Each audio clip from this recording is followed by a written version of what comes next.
So putting some K44s in we're putting Chevy running gear in a Toyota. So how much? Yeah, that's probably about right. So probably what, 2 millimeters on each end.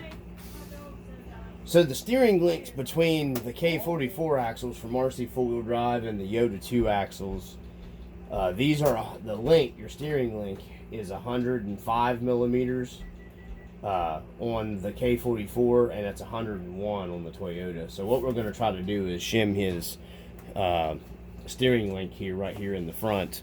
We're going to try to shim that out a little bit and see if we can get it to where it needs to be without changing the steering link, to see if we can run all the Yota 2 stuff on the K44s. Alright guys, so the Toyota, so I think this will work. We're going to complete the video, so make sure you watch the whole video as we're doing this. But we shimmed 4 millimeters, so on his steering link. So it's basically the 105 millimeters now, like that comes on the 44s. And we think this should work, just shimming them out. They give you enough thread still. There's enough thread through your studs to go back into your end link. So we think this will work, which is a good thing. The bend is a little different on the front versus the K44s, I think. I'm pretty sure. Maybe not. I don't think it is.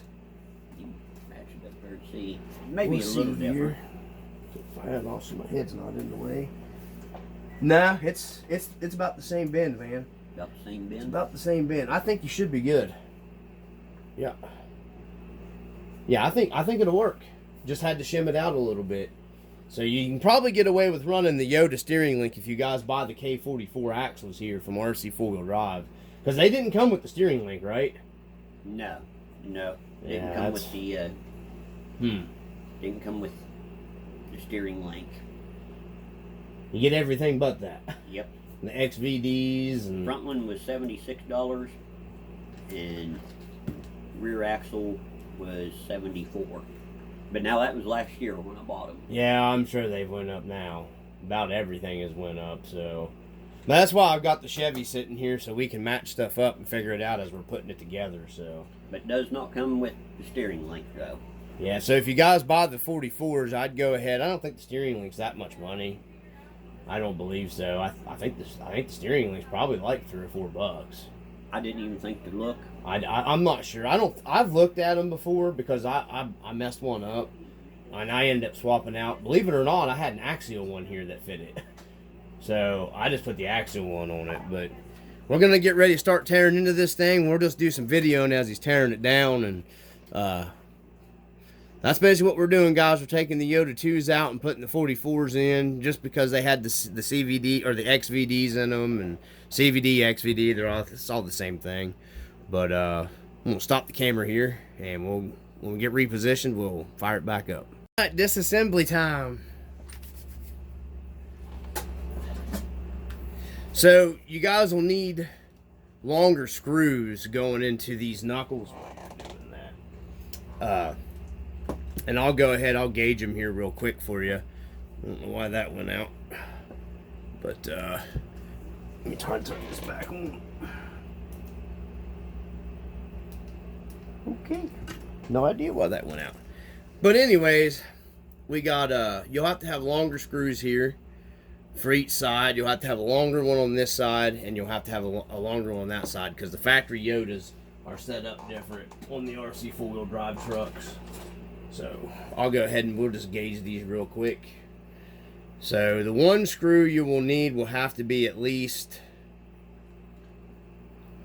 25 mil, and then your second screw for the other side is going to have to be at least around anywhere from 16 to 18 millimeters, 16 to 18 millimeters, and then around 25 millimeters length on those two. So if you're switching from the Yotas to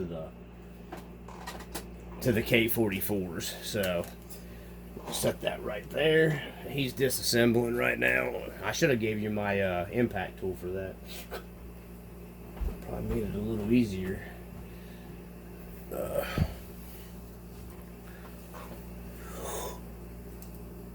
Yeah, it's getting good video. I have no idea. I'm gonna stop this and see if I can get the light to work again. Alright, so we're back into the light. You can probably see what I was talking about a little better now here on the camera now that we got the backlight going. So you got 25mm screw you'll need, and then you'll need the it was like 17, 18mm, somewhere around, anywhere from 16 to 18mm for this one, if you guys are doing this swap. So you're just disassembling the front here. So you basically got your leaf spring hangers he's taken off. Stop the camera here and I'll get in a little closer at his disassembly. Yo guys, there's a little better up view close to the disassembly. He's taking all that apart. This is just your hinge pins, or your shoulder bolts, whatever, like your for your leaf spring mounts right here. He's disassembling. We're gonna check if the front won't work, then there isn't no sense of going any further. So we're gonna check to make sure we're gonna have clearance in the front, swapping over from these Yota 2s to the 44s. Not that there's anything really wrong with the Yota 2s or anything like that, or I mean, they're just the 44s are a little heavier duty, they are, and they come with the XVDs. And really, when you think about it, with the price of the XVDs that Rc4wd drive, what are they, man, 45, 50 bucks now? Yep. So you bought a whole front axle for like what, $17, $18 more than you bought the Yota 2 XVDs for, right? Yep. And I mean, these are very nice. You know, I mean, if you want to slap yeah, and you can put a blazer body on it later, and you've got proper Chevy axles, or you know, I mean, it's not that guys don't put GM running gear under a Toyota, because they definitely do.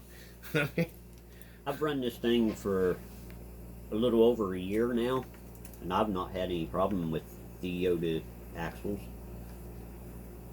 Yeah, we haven't had any problem at all with them. No, man, even me. I'm rough on my stuff, and the only time I've ever broken anything is when you and I went out and I was really hung up in those rocks in the water, remember? Yeah. And that was a dog bone. And you were just really being rough. On a 3S. I mean, how guys, I don't know, man. Some guys say they break them driving them through the carpet. I don't know. I've not yet had that happen to me. I mean, personally, but also, guys, when you're assembling these things, these 44s go through and Loctite everything too. Same with anything RC 4-wheel drive. You know, if you go through and you do proper maintenance before assembly, we've already checked these for backlash. They don't need any shimming, and the grease and all that stuff was good in them. My camera's slowly starting to wilt down here. Camera crew back here was having some issues there. I had to make some adjustments. Wilting like an old flower. Oh, man.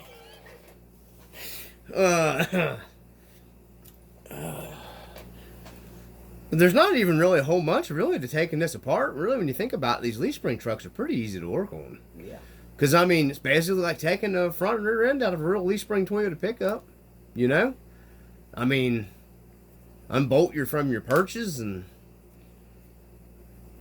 other than the real deal has U-bolts on it. If you have a TF3, then you have U-bolts. So now the only thing left to take apart. Should just be able to slide your dry shaft probably up out of it. I got one hung up on me. Where's that stuck one?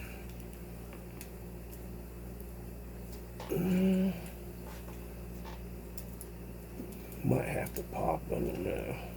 There you go. Alright. So, Yota front end. Now, there's a good bit of runtime on these, man, isn't there? Yeah, like I said, I've run it for over a year. That's what I thought. I mean, there's miles. Yeah, I mean, there for a while I was running, my Lord, I was running it like every day. Yeah, I mean, there's seriously miles on the front and rears of this truck. When he takes the dry shaft off, I'll get it up here to the camera and I'll show you guys. I mean, there really literally is miles on this thing.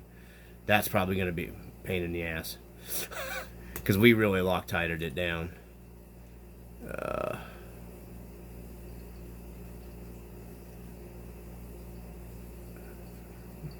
Not coming out.